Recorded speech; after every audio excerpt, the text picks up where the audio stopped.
Hello and welcome to step 2. Okay, what you want to do is take that and fold it into two, then cut two equal parts because we're going to be making a loop out of this.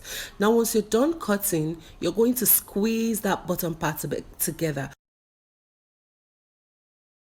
Okay, so now I have formed one part of the loop.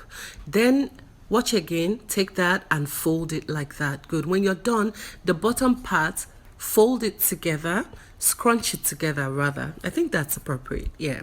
So scrunch the other part together. Now when you're done, you're going to place one on top of the other.